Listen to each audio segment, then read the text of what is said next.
So my first question is, what are the main priorities or processes of your office?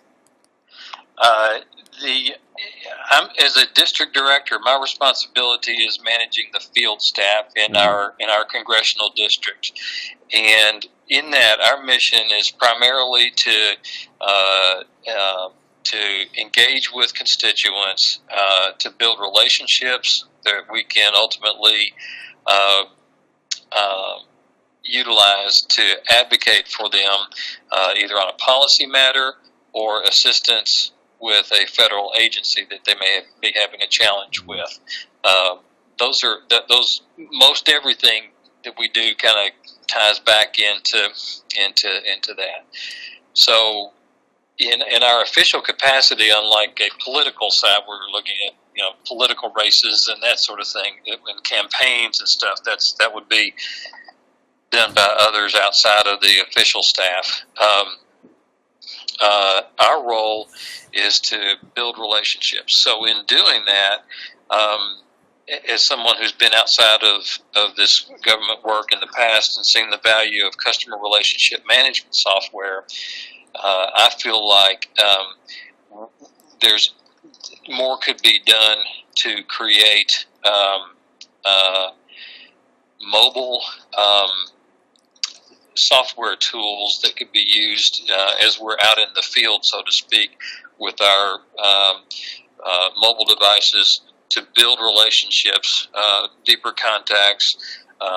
For example, if I'm at a Chamber of Commerce meeting and I run into somebody who I kind of sort of know, or I'm meeting or whatever, I want to try to capture their contact information. They may pass me a business card, but then I need to put some narrative in there about what we talked about, and then maybe tee that up with a tickler system that would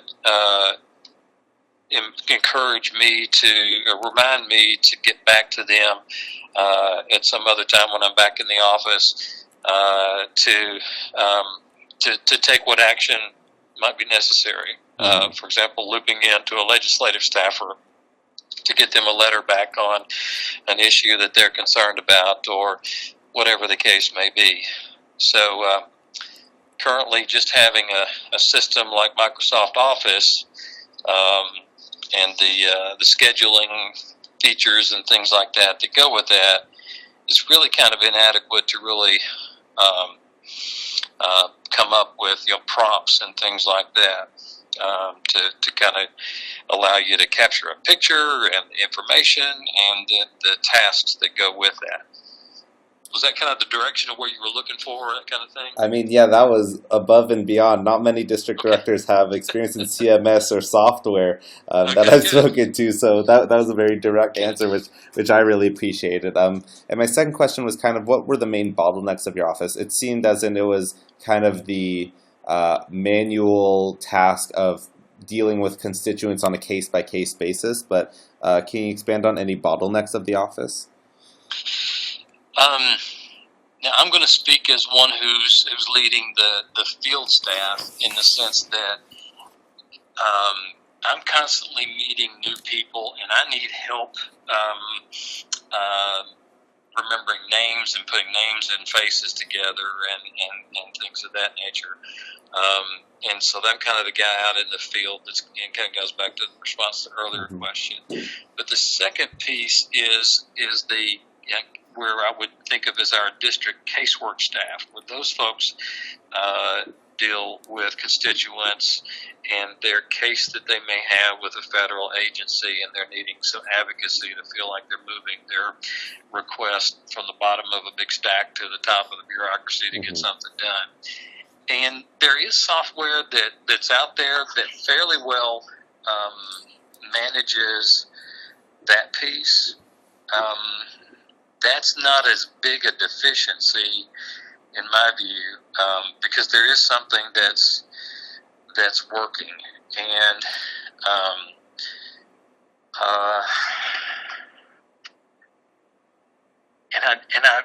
I really don't. It's really hard for me to kind of hone in on a real hard bottleneck. And I'm really coming up with an inadequate answer for you on this one. because I think that software exists and it's fairly good, and that's maybe one where I don't know what I don't know, and I don't know what I'm missing as far as other software that's out there that may do a better job for us, that sort of thing. So can you expand on what software you currently use, kind of like the actual name of the software and what it does? Yes. We use Fireside is the name of the software.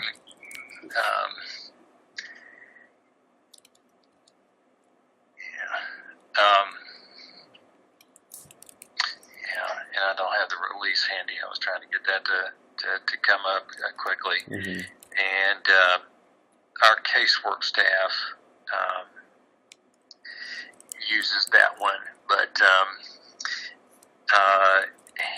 it is a little cumbersome in terms of like the user friendliness. It's not quite like zipping around in an Apple or Adobe type of software, but it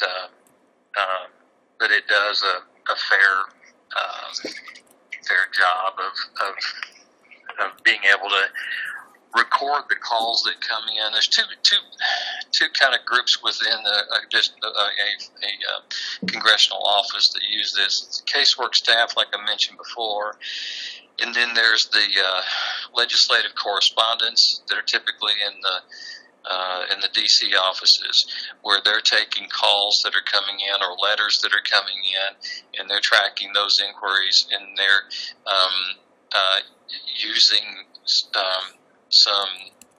that system to generate letters back out to people, and kind of capitalizing on efficiency where that can where people who are calling of a similar nature can get a similar letter out, so you don't have to craft something specific each time, but still not trying to give an impression of sending a form letter and that sort of thing. So, and to that extent, that software is there, and it's okay. In my work as a field staff director, and I don't really, like I said, I don't engage with it enough to really be able to pinpoint in where a bottleneck may be. And thank you, and that was really useful as well. And when you're picking, I don't know if you came into the office when they had the software, or if you picked it up while you were there, but what was the process? Do you guys kind of go and research it yourself, or does someone sell it to you?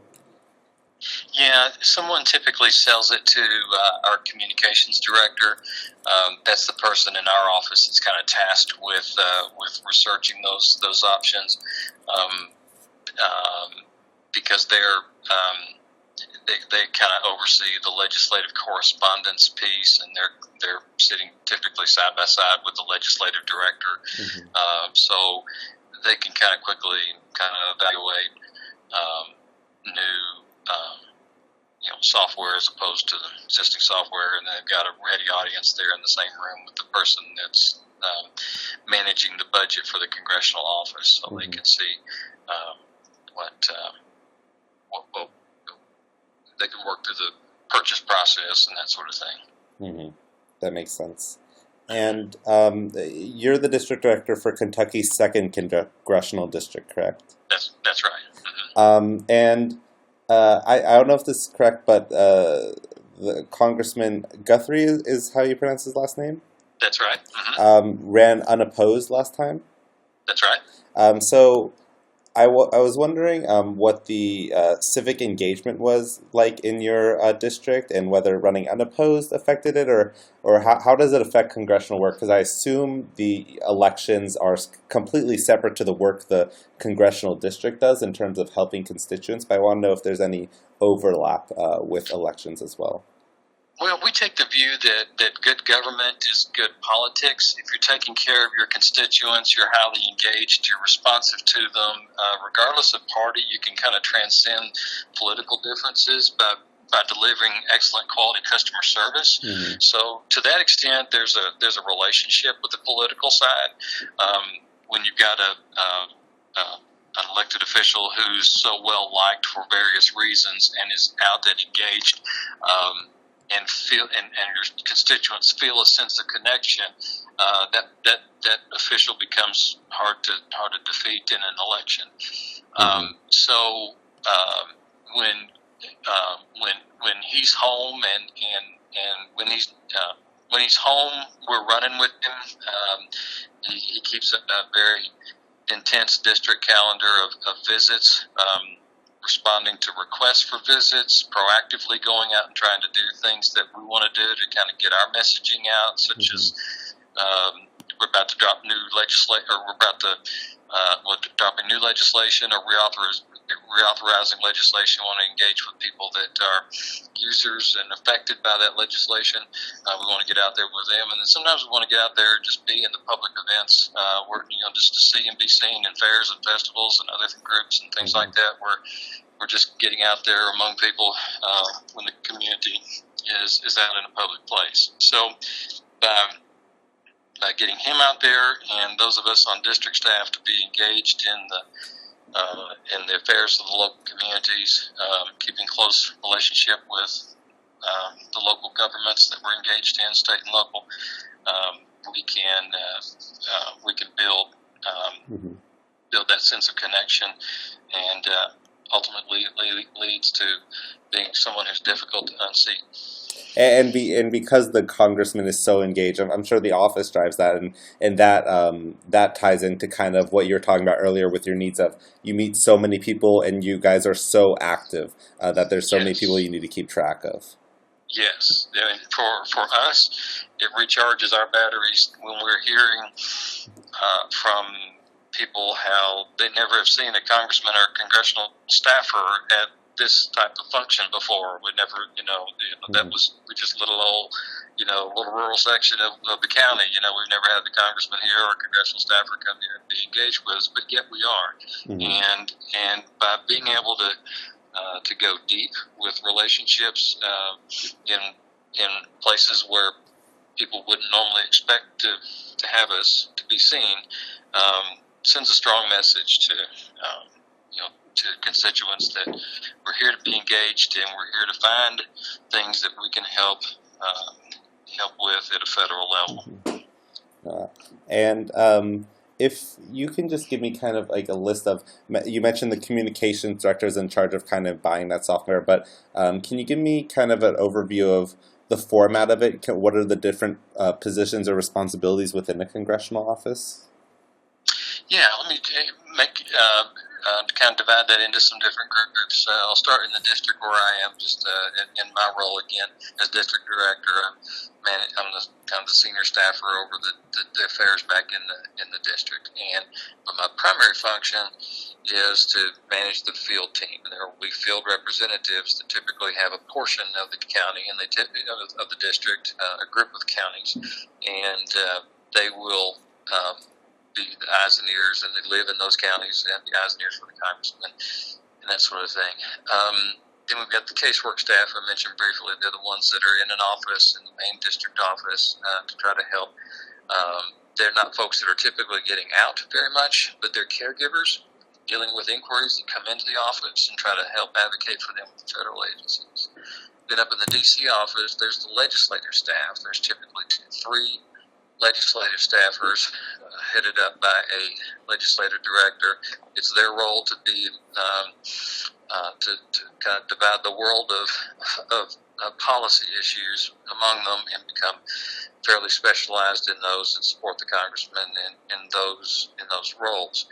And then you have kind of other legislative staff in the D.C. office who would include the staff support people, like the legislative respondent, the person that's responding to a lot of the inquiries that come in, a staff assistant who's helping with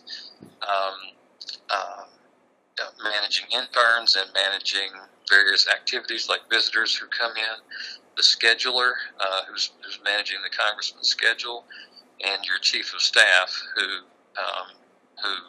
everybody in the congressman's staff reports to, and being kind of the administrative leader of the the whole congressional team. So those are kind of the four groups that are typically in a congressional office. Awesome, and thank you so much. I don't want to take too much of your time, so those are all the questions I have, but I truly really appreciate all your responses. You're really, really helpful. And I hope as my research progresses down in a few months, I'm able to reach out to you again just to get your kind of quick feedback on some things, if that's okay. Sure thing, and I'll tell you that as we kind of mentioned earlier in kind of the top of the call, having been outside of the congressional world before, being a former sales and marketing director for a bank, where we were.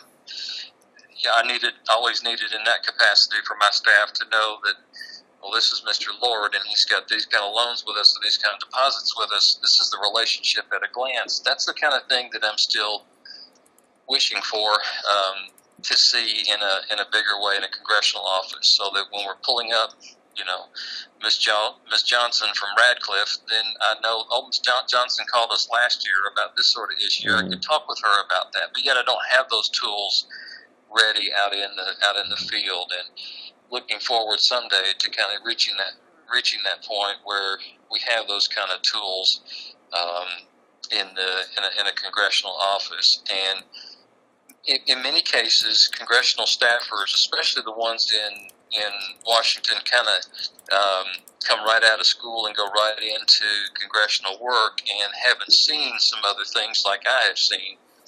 Not that I'm special, but I'm just saying, in terms of really trying to have tools ready to help build relationships quickly and keep abreast of who my constituents are, like I once did as a banker who knew who his customers were and knew their profile, to create a superior customer service experience. I see some things maybe that some other people may not have seen and know what they're missing, and I'm looking forward to helping anyone like you who can help that field develop, so these tools are there, and we can create compelling interest in pursuing those for the benefit of the Congressman.